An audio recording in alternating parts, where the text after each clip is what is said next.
أعوذ بالله من الشيطان الرجيم. بسم الله الرحمن الرحيم.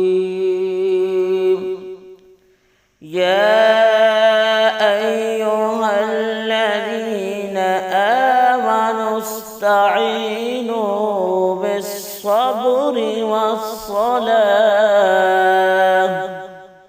إن الله مع الصابرين. ولا تقولوا لمن يقتل في سبيل الله أموات بل أحياء